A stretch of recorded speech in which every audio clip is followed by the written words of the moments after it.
Yo, what's happening, Raider Nation? It's your boy Soto here. You know what it is. Raiders versus the world, talking about the team that the world loves to hate, your Las Vegas Raiders.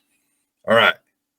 This quarterback thing is starting to get serious. Okay, we had a little funkiness going on with Matthew Stafford, and that ended up being just some nonsense. Before we get started, please, everyone, subscribe to this channel if you're watching this video. It's a great way to support this channel, and it's absolutely free. Also, like and comment on this video. It's a great way to help this channel grow. It's absolutely free, and it's the absolute bare minimum you can do to help this channel besides doing absolutely nothing. All right, let's get started. So as I think a lot of us were aware and a lot of us were afraid, this whole Matthew Stafford trade thing was just kind of a ruse. It was just like a smokescreen to give the Rams like a free negotiating tool to be able to sign Matthew Stafford. It makes sense, and I think we all everyone had that in the back of their mind. Why would you let Stafford go? He still wants to play. He knows your system. He works well in your system. He's made stars out of your players. It doesn't make a lot of sense. That's why we were like, well, if they're going to do it, jump on it and make it happen, because it doesn't make sense to do.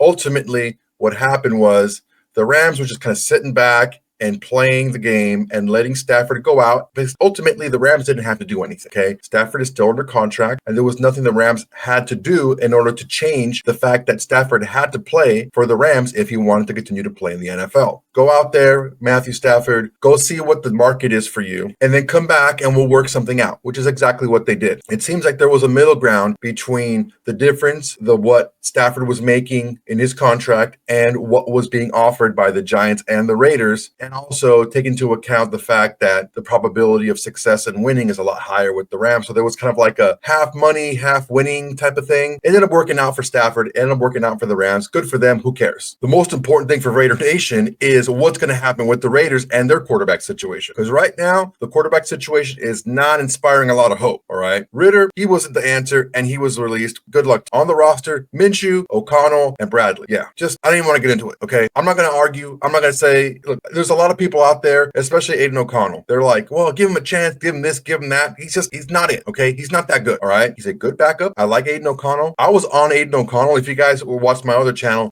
I was on Aiden O'Connell before he was even drafted, okay? He had a lot of good tools. He's just inconsistent. He's not as accurate as he was in college. He's really not that athletic. He's going to get injured more and more as he gets more snaps and he gets hit more often. He needs to do more things that he's physically not capable of doing. And I'm not going to talk about him anymore. All right, let's just move on. What we need to talk about is the fact that whenever there's a microphone in their face, Pete Carroll and John Spytek have said the same thing over and over and over again. They want to win now. It's not a building process. It's not, a 3-year plan, none of that stuff. Now, Pete Carroll even said it took a couple years at USC. It took a couple years with Seattle, but he doesn't have that couple years with the Raiders.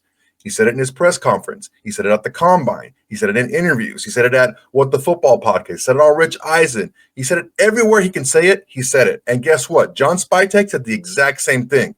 These guys are trying to win now. They're not trying to build. They're not trying to punt on the season. They want to win now. If you want to win now, Minshew, O'Connell, and Bradley are not going to get you there. And look, from an owner's perspective, you're like Mark Davis or Tom Brady or any of the other billionaires and own a part of this organization right now. You didn't spend all the money that you spent on Pete Carroll and all the money you spent on Chip Kelly and all these assistants and all these coaches and you didn't spend all this money to not try to win now. These guys are super competitive. Maybe that's one thing that Mark Davis wasn't. I'm sure he wanted to win, right? Like a fan wants to win. But there's the difference between wanting to win and needing to win. And I think if you're a billionaire in business and it wasn't handed to you, sorry, Mark Davis, but if it wasn't handed to you and you had to go out and earn it, or you're a Tom Brady that goes out there and had to earn whatever you had on the football field, that's a need to win. And I think this need to win is going to kind of bleed into the rest of this organization. If that's the case, what do you do from here? One thing is absolutely clear. We cannot repeat the mistakes from last season. Now, I love Brock Bowers. I think he's an amazing talent. I think he's one of the best pass catchers in the league, regardless of position. But a franchise quarterback affects your franchise and your organization infinitely more than even a generational talent at tight end. It's just the way of the world. It is what it is, okay? Meaning we would be better off offensively with a much better quarterback and let's say like a Michael Mayer playing tight end instead of Brock Bowers. That's just the long and short of it. Now, Brock Bowers with a good quarterback is amazing, but if you want to say one or the other, we needed the quarterback a lot more than we needed the tight end. And we still do. We can't get caught with our pants down. It just can't happen. So we take a look at the quarterback carousel and what's going on with the quarterbacks right now. So the Titans have been looking to trade out. I think that's not a secret. They've been telling everyone and their mother that they're looking to trade out and they're listening to offers, okay? But they've already told Will Levis that they're interested in upgrading at the position. So take that for whatever you will, all right? I don't know that they're too happy with Will Levis. Will Levis wasn't the quarterback of the current regime, and I don't know what they're going to do going forward. But what I do know is they're going to want to go into a situation where they're going to come out with a quarterback, whether it's staying put at one or trading out and getting one of these free agent quarterbacks. As far as the Browns go, the Browns are in a little unique situation. They can go either way and be happy with it. They're in a standoff right now with Myles Garrett. They're saying we're not going to deal Myles Garrett whatsoever. Well, Myles Garrett is saying this door is closed. I'm not renegotiating. I'm not doing anything. I gave them chances. I want out. When both sides are dug in, it's really difficult because on one end, you have Cleveland is like, well, you're under contract. You have to play. Myles Garrett is like, well, no, I don't. I don't want to play for you, and I'm not going to show up. You can find me all you want, but I'm not going to play. If I'm Cleveland, I would rather trade Myles Garrett and get whatever I can for him and build my team, because even with Myles Garrett, I wasn't winning a whole lot anyway. Again, even a transcendent talent, first ballot Hall of Famer like Myles Garrett will not affect your franchise as much as a quarterback will. So trade Myles Garrett, get some draft capital back and see what you can do. Maybe this year, maybe next year. But either way, they're not happy with Deshaun Watson, and why would you be? You're giving him all this money, you gave up all these draft picks for him, and he's giving you basically nothing in return. He's just always hurt. He hasn't played well when he's been in there. It was a whole nightmare for him. So they're equally as likely to just stay put and get a quarterback in the draft, or trade Garrett, get whatever they can as far as quarterback, free agent, veteran, whatever. They can go either direction. Okay, so they're kind of a wild card. That's why it's kind of crazy right now. Now, as far as the Giants, they've been strongly linked to Aaron Rodgers. I think Aaron Rodgers reached out to the Giants because he's in the area already. And look, Aaron Rodgers is super competitive. He's also super petty.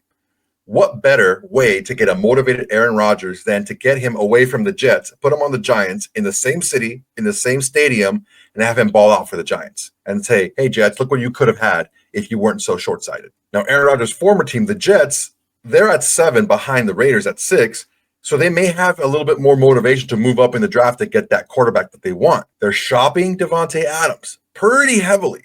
So if you're shopping Davante Adams, you probably want to get some draft capital back in return. With that draft capital, you may be able to move up and get the quarterback you're looking for. If not, who knows what's going to happen, okay? Sam Darnold's not going back there. Zach Wilson's not going back there. Who does that leave? Russell Wilson? Maybe if Kirk Cousins gets released, who else is out there that's going to be able to help this Jets team move forward? I don't know. That's their problem. And then there's the Saints. Like, dude, the freaking Saints, they have to get a quarterback in the draft. They don't have enough money, right, to address the quarterback situation. This may be a circumstance where the Saints' bad cap management is good for Derek Carr because they can't afford anybody else, and nobody else is going to be an upgrade. So even though maybe they might not be thrilled with Derek Carr, he's there, he's making money, he's already on the books. Maybe he'll restructure his contract and stick around, but I don't think that New Orleans is too jazzed about having Derek Carr as their quarterback again. Now, as far as the Raiders go, they have to go all in on a quarterback. They have to get a veteran quarterback, and they also have to draft one for the future. But they need to win now, so win now means a veteran winner now. The Steelers are said to be leaning more heavily towards Justin Fields and not keeping Russell Wilson. That's a little bit scary for me because that means Russell Wilson may be a Raider. I just don't think it's a good idea. I don't think he played all that well with a better situation than we have currently, unless it gets a lot better with the Steelers. If I'm a betting man, I say we go with Sam Darnold just because he's younger, he seems to have it together, and he has a lot of physical tools. He can run this Chip Kelly offense. But there's going to be a lot of people, a lot of teams are going to be going after Sam Darnold and throwing a lot of money at him. Ultimately, we need to go with the quarterback that the team wants. Not you, not me, not anyone else whose opinion doesn't matter, the team. They're doing all the research and all the scouting and all of everything you need to do to figure out who the right guy is. Once they find who the guy is, they need to get their guy. Period, point blank. They need to go out there and be aggressive and be competitive and get their guy. Ultimately, we can't rely on the draft again because look what happened last season. We were sitting back pretty, okay, there's all these quarterbacks going to come up. No one's going to grab a quarterback. And we just left there without the quarterback that we were needing. Can't happen again. Won't happen again. Because look, cap space we have. Draft capital we need. We need draft capital to fill these holes in our roster. Also, we don't know what's going to happen in free agency. I'll make another video about that. But a couple of our free agents are getting a lot of attention around the league. Spillane, Merrick, Hobbs, Kuntz, they're getting a lot of attention around the league. So it's going to be tough to bring them all back. We need to have these draft picks and draft capital in order to fill these holes with good, solid players. Ultimately, it starts with the quarterback. We get the quarterback we're looking for, the quarterback that the team wants, and everything else will fall into place. All right, guys, let me know what you think about this video, man. A lot of stuff moving around right now with the whole Stafford thing. More things are starting to fall into place. We're getting a lot of stories about Aaron Rodgers, about the situation with the Steelers, about what's going on prospectively with the Falcons. A lot of stuff moving on right now. Let me know what you think in the comments below, man. Before you do, go ahead and subscribe to this channel. It's the absolute bare minimum you can do to help this channel besides doing absolutely nothing. And it's free, okay? After you do that, go ahead, like this video, and leave a comment below. Appreciate you guys. That's my time for today. Until next time, everybody. Peace. Hey, Raider Nation. Thanks for watching. There's plenty more where that came from. Go ahead and smash that like button. Drop a comment. Make sure to subscribe and share to all your socials. It's the bare minimum you can do without doing absolutely nothing.